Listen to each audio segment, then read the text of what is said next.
seule dimension.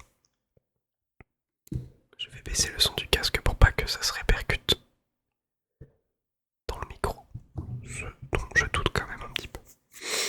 Donc c'était l'introduction à cette œuvre de notre cher Vladimir Yankelevitch. Alors je vais pas faire à chaque fois des rappels de qui on parle parce qu'on va citer beaucoup d'œuvres, beaucoup de noms d'artistes, parfois des œuvres que je ne connais même pas moi-même. Et c'est ça qui est intéressant en fait, parce que ça nous pousse en fait à avoir envie d'aller chercher plus loin.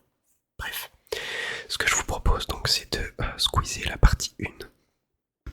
C'est pas elle qui va m'intéresser. Je vous ai sélectionné un endroit en particulier. Dans le chapitre 2, donc qui s'intitule L'espressivo inexpressif. Et je vais prendre la 8e partie de ce 2e chapitre. Hop là, il est là. Voilà.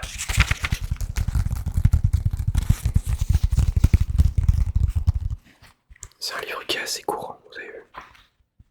Allez, on y va. Nous y allons tout de suite. Alors, 8e partie du 2e chapitre. L'espressivo inexpressif. Décrire, évoquer, raconter en gros. Non seulement la musique d'aujourd'hui est jalousement réservée dans l'expression des sentiments, mais encore est-elle pudiquement allusive dans la description et la représentation des choses. L'objectivité impressionniste, où nous ne voulions voir qu'une forme de pudeur et une phobie de la confidence, est elle-même très discrètement évasive, idéaliste et irréaliste. Le paysage, dans les préludes de Debussy, fait diversion aux épanchements de l'intimité, mais vice-versa, ce paysage est une sorte d'état d'âme. Les nuages debussistes apparaissent à Paul Dukas comme réduits à l'état impondérable et volatilisés dans l'éther. L'imitation par transposition allusive est devenue analogie d'analogie et symbole de symbole. Évocation. Ce titre d'Albéniz enveloppe par avance dans la brume du souvenir et les réalités du songe, les 12 impressions flamboyantes qui composent Iberia, donc de Albéniz. Il y a bien plus d'une ricordanza chez Liszt, Novak, Joseph Suk, Miakovsky, Alexandrov, Prokofiev et Albéniz, dans une mélodie populaire de Basse-Bretagne harmonisée par Bourgault du Coudray. Adieu à la jeunesse. La musique exhale la douce mélancolie de l'irréversible et le regret des années enfuies. Et là on arrive à un passage que j'adore. La passéité du passé n'est-elle pas un charme ou un je ne sais quoi dont la musique est l'expression indéterminée? Pour évoquer l'image du passé, c'est l'objet des arpèges mélancoliques qui sont le 5e charme, la 5e incantation de Montbou. La première vision d'Anatole Alexandrov montre aussi des profondeurs de la mémoire. Car le passé, la langueur de l'absence et la nostalgie de la réminiscence fournissent à la musique le milieu lointain où elle soustrait ses messages. La 3e symphonie de Rachmaninov n'est-elle pas tout entière le poème de l'exil et de la nostalgie? L'évocation d'Albéniz, n'est-ce pas l'Espagne lointaine vue par un exilé? Rien ne ressuscite le passé aussi vivement que les sons, dit un héros des mécabristes de Tolstoï en écoutant les cloches de Moscou. Plus encore que la musique descriptive, la mélodie révèle le caractère diffluent de l'expression musicale.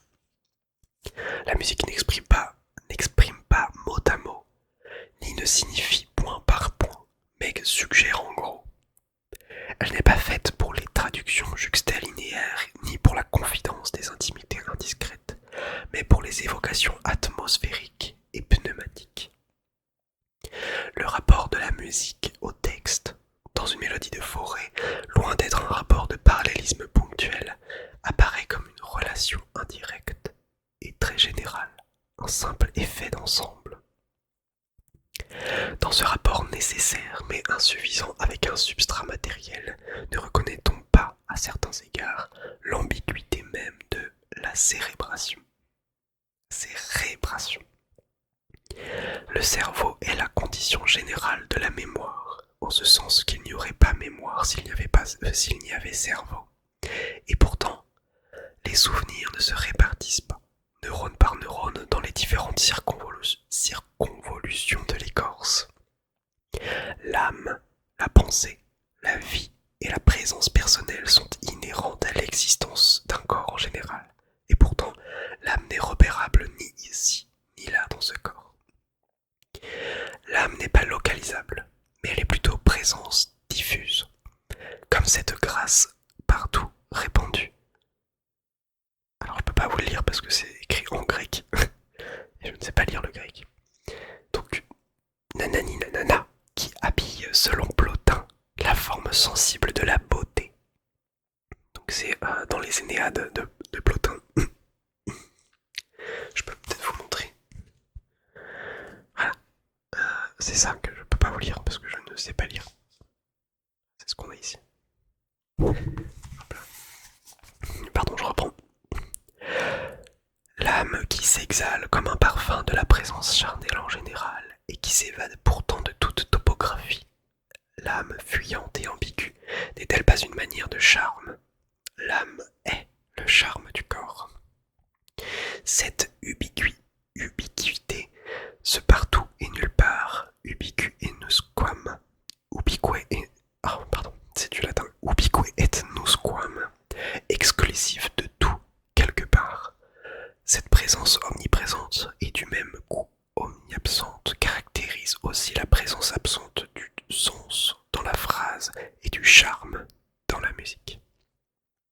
Si le sens d'une phrase est inhérent à la totalité de cette phrase, sans que des fragments de phrase correspondent pour autant des fragments de sens, si a fortiori le charme d'un vers, qui est le sens du sens, est inhérent à la totalité de ce vers et du sens de ce vers, la musique, qui est le charme d'un charme, se dégage comme un sens évasif de l'ensemble du poème. Les mots et les signes s'assemblent ou se déplacent comme une marqueterie, mais le sens, lui, ne se fractionne pas, et il ressemble en cela à la liberté. Le sens ne se fractionne pas, et pourtant le sens s'analyse par groupe de phrases, par phrase ou même par proposition. Quant au sens du sens, qui est le charme, on le rappelle, il se totalise toujours, c'est-à-dire qu'il est ou n'est pas. Qu'il n'est pas un total égal à la somme de ses parties, mais une totalité impalpable et indivise, qu'il suffit de déplacer une syllabe pour en faire évanouir l'originalité qualitative. L'anatomie du charme ne peut disséquer que d'affreux et misérables débris. Le charme du charme, lui, n'a même pas besoin d'un corps verbal pour exprimer sinon un sens, du moins une intention orientée. Car une musique sans littérature n'est nullement une musique en peine. Tout de même, la musique, comme chez Gabriel Fauré, dégage la signification générale d'un poème, encore qu'elle puisse vivre sans lui. Ou mieux transpose cette signification sur un tout autre plan, dans un tout autre climat. La musique climatise le poème. Ah oui, ça c'est aussi une phrase que j'aime beaucoup. Vas-y, je me tais. La musique climatise le poème, en imbibe toutes les syllabes, en imprègne jusqu'au silence, et pourtant ne se soucie pas d'épeler note par note et mot à mot, de sorte qu'à des fragments de poèmes ne correspondent nullement des fragments de musique. C'est ainsi que la mélodie, en sourdine chez Fauré, est coextensive au poème de Verlaine, et ne se moule pourtant pas sur les détails du texte. Les noix, au contraire, dans le pianissimo égal des arpèges, et dans la douce pénombre, ne tient enfin aucun compte du chant du rossignol. Et s'il est vrai qu'on devine dans la bonne chanson le pépiment de l'alouette, on remarquera que Fauré, mettant en musique la chanson d'Ève, se garde bien de choisir le poème des sons, trop complaisant sans doute aux onomatopées. Socrate lui-même, chez Satie, ne cède pas au dramatisme de la narration, n'en suit pas tous les zigzags anecdotiques. ne se calque pas sur tous ces incidents, néglige les notations descriptives que le texte solliciterait. Et pourtant la musique de Satie est bien présente à la prose de Platon, présente et omniprésente en sa sereine équanimité. Je ne connais pas ce mot. Dans les mélodrames ou déclamations accompagnées, un genre intermédiaire entre la ballade chantée et le poème symphonique. Poème symphonique, ça c'est les élèves de 6ème. Poème symphonique, attention. Non, je dis n'importe quoi, c'est les élèves de 5ème. Le mélos et le drame ne sont nullement contrepointés l'un à l'autre. La musique sous-tendue, comme un fond sonore à la récitation du poème, ne suit pas ce dernier vers par vers, mais elle crée une atmosphère générale. Ce fond mouvant évolue moins continuellement, moins progressivement qu'une mélodie, et il est aussi moins volubile qu'un poème. Tel est par exemple le cas de Lénore de Liszt. Ce qu'on vient de dire des poèmes, des livrets et des mélodrames pourrait se redire des programmes de Liszt. Ne cherchez à retrouver dans le poème symphonique Orphée ni la robe étoilée du mage, ni les lions ravis, ni Eurydice délivrée, que la préface nous annonce. Et pourtant, la musique d'Orphée exprime bien dans son ensemble, quoique sous une toute autre forme et dans un langage non discursif, le triomphe de l'harmonie civilisatrice. Et oui, c'est la magie de la musique. On peut lui faire dire des choses que même des mots ne pourraient pas l'expliquer. Et enfin, ce qui est vrai de la musique à programme est vrai de la musique narrative et de la musique biographique, car la musique n'est pas plus narrative que discursive. Pas plus qu'elle ne déduit les conséquences d'une idée, la musique ne raconte à proprement parler les étapes d'une promenade ou les épisodes d'une biographie. Maintes pièces de piano de Nicolas Medtner et de Prokofiev portent pour titre Skaska, qui veut dire conte. Mais que nous racontent-elles? Même les poèmes les plus rhapsodiques des grands musiciens russes, même les pages les plus descriptives des tableaux d'une exposition, gardent je ne sais quoi d'indéterminé. Et il n'en va pas autrement chez Richard Strauss, à l'audition de l'Alpen Symphonie. Personne ne pourrait deviner, s'il n'a vu la partition que Strauss raconte en musique, une ascension, que cette ascension commence à l'aube, se poursuit à travers une forêt, puis le long d'un ruisseau, auprès d'une cascade, et enfin, après le franchissement d'un glacier, aboutit au sommet, d'où un panorama vertigineux se découvre, qu'un orage surprend alors l'alpiniste et que la course se termine comme elle avait commencé, dans la nuit. Les deux nuits qui enserrent ainsi ce jour d'été à la montagne projettent sur la musique elle-même leur cercle d'ombre et la rendent d'un bout à l'autre crépusculaire. À plus forte raison, Debussy qui, dans la première partie de La mer de l'aube à midi sur la mer, suit la course du soleil depuis les brumes de l'aube jusqu'à la splendeur méridienne du zénith. Debussy ne raconte pas l'histoire d'une matinée océanique, non, car cette demi-journée est aussi statique qu'agitée, aussi vide d'événements que pleine de tourbillons. Et voici maintenant pour la musique biographique, car les journaux et les vies de héros n'ont pas manqué dans l'histoire de la musique. Pourtant Richard Strauss lui-même ne rivalise pas avec les romanciers. Les aventures de Don Quichotte, les passions successives de Don Juan, Don Juan, les bonnes farces de Till l'Espiègle se maintiennent malgré le pittoresque instrumental dans la vague de l'approximation et de l'imprécision. Liszt, consacrant un poème symphonique à la vie du Tasse, ne raconte pas les événements successifs qui en forment la trame, car quelle musique serait narrative en ce sens? Mais il détache de ce récit quelques épisodes caractéristiques, le chant du gondolier sur la lagune à Venise, Torquato Tasso persécuté entend la cour de Ferrare, l'apothéose du poète à Rome, et ce panorama simplifié se réduit lui-même à un diptyque, le diptyque du Lamento et du Trionfo, le Tasse en prison, la gloire posthume du Tasse, mort et transfiguration. L'antithèse ne résume-t-elle pas la destinée poète en général? 3 images caractéristiques. C'est tout ce que la Faust symphonie retient du drame de Faust. Les épisodes pittoresques par exemple dans la deuxième partie, Marguerite effeuillant la pâquerette pour savoir si elle est aimée, le boitillement et les sarcasmes du démon dans la troisième partie. Dans la première, les chœurs naïfs qui célèbrent la nativité, tous ces détails s'estompent, deviennent flous et vagues. Les anecdotes réduites à l'état de suggestion évasive et lointaine fondent dans les profondeurs d'une tragédie toute subjective. Dans les préludes, Liszt, à la suite de Lamartine, évoque 4 scènes exemplaires, 4 aspects typiques de la destinée humaine. L'amour, les orages de l'existence, la vie pastorale et la guerre. Plus diffluent et plus austère, le triptyque intitulé Du berceau à la tombe évoque de part et d'autre de la lutte pour l'existence, la berceuse enfantine et la berceuse de la mort, car l'homme, se réveillant dans la vie ultérieure, boucle le cycle de sa destinée. Sans schématisme abstrait ni vaine stylisation, la carrière de toute créature et la condition humaine en général sont ici exprimées dans leur essence nue.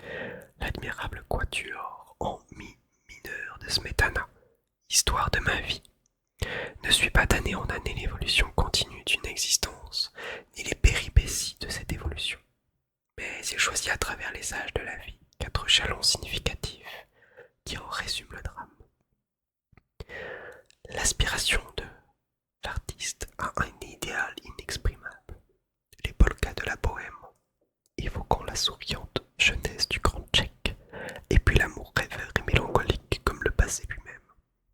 Enfin, messager de malheur, ce mi suraigu et lancinant, signe avant-coureur d'une infirmité impitoyable qui annonce aux musiciens la fatale surdité.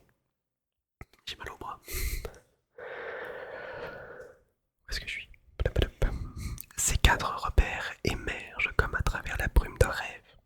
Ils restaurent et climatisent une continuité d'atmosphère à la façon dont les notations éparpillées et les 7e discontinues de Debussy rayonnent une aura lumineuse.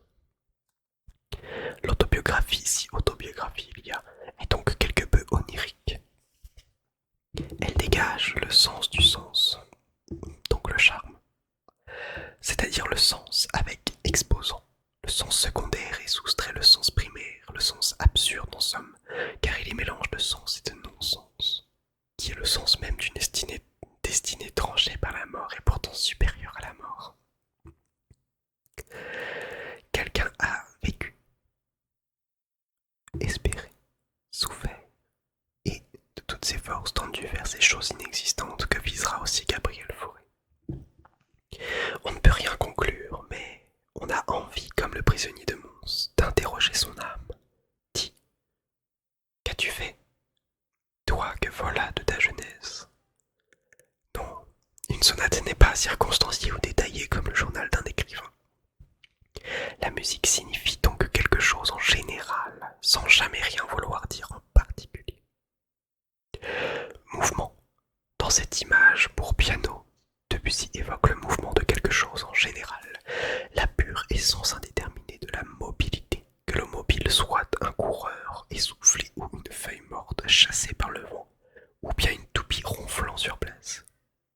Les triolets tourbillonnants expriment ici le tournoiement abstrait.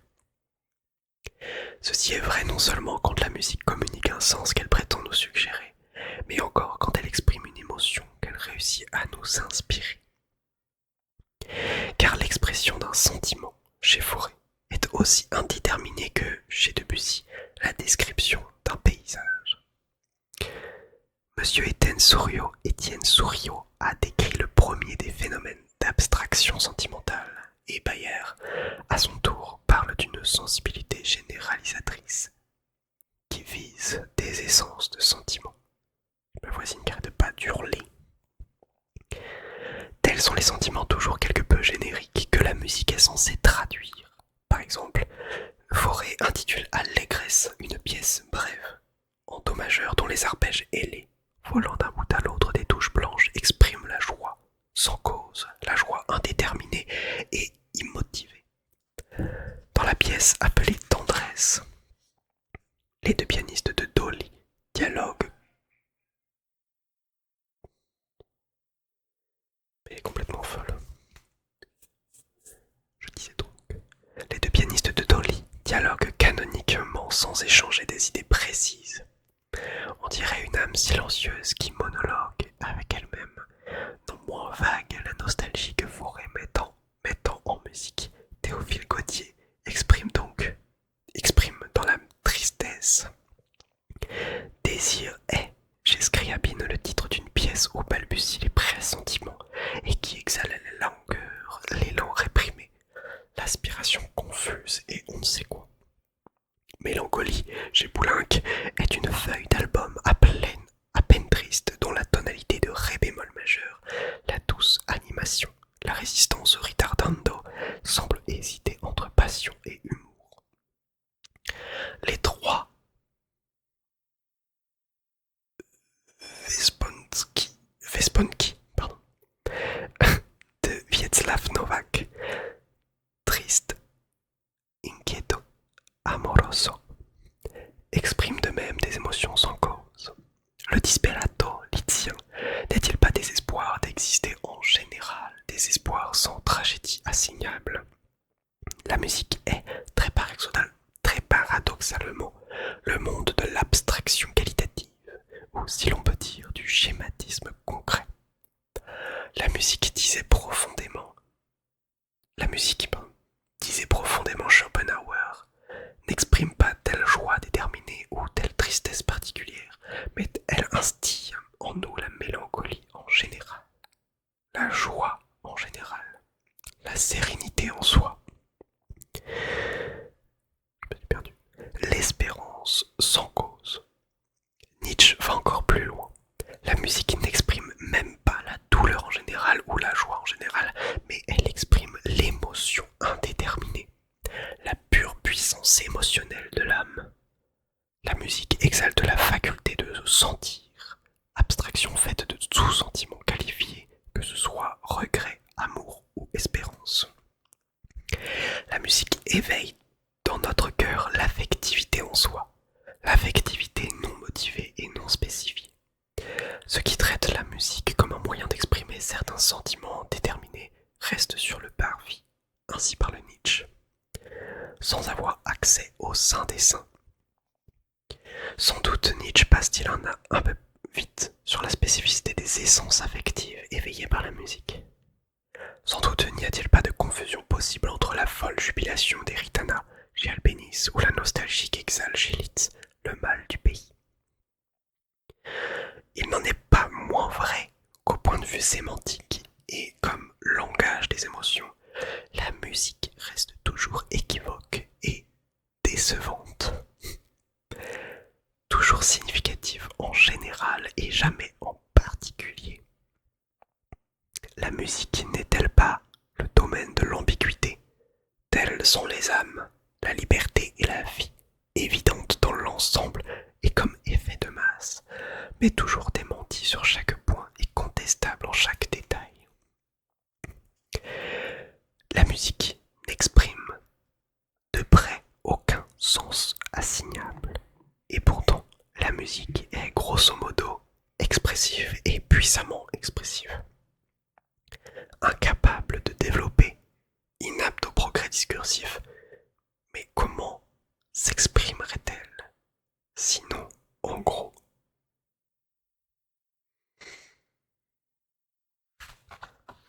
Et voilà. C'est un chapitre assez long, mais c'est un chapitre que j'aime beaucoup. J'avais pas encore eu l'occasion de le lire en entier. Et du coup, ça me donne envie de lire la suite, c'est terrible. La vidéo est quasiment à 30 minutes. On va arriver à 30 minutes. Donc je vais vite m'arrêter là, pour pas vous faire une vidéo trop longue. Je suis conscient que ce genre de vidéo, ça ne plaît pas à tout le monde, mais comme je vous ai déjà dit dans l'ancienne vidéo, moi ça me permet de me remettre un petit peu à la lecture parce que c'est quelque chose que j'ai envie. Et puis en même temps de continuer à apprendre des philosophes et musicologues parce que c'est quelque chose que j'aime vraiment beaucoup. on est chez Yankelevitch. C'est déjà pas évident à comprendre, mais croyez-moi, il y a vraiment pire que Yankelevitch dans la compréhension du texte. J'essaierai de trouver peut-être un texte de Roland Barthes qui, selon moi, est un peu plus compréhensible. Donc si vous n'avez rien compris, c'est pas grave. À la limite, je pourrais peut-être faire une vidéo où j'explique globalement ce que l'idée de Yankelevitch. Mais du coup, ça me demandera du travail parce qu'il faut que je lise ces bouquins et que je fasse un résumé global de ce qu'il pense. Mais bon, même pour moi, je pense que je le ferai.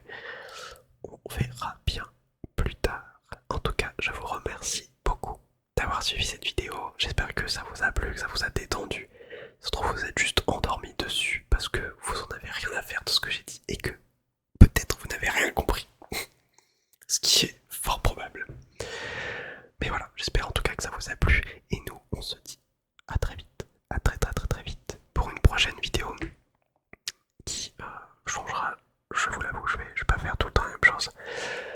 Et qui j'espère vous plaira. Donc, à bientôt.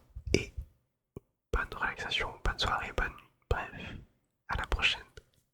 Ciao ciao. Ciao. Ciao ciao ciao. Ciao ciao ciao. Ciao ciao ciao.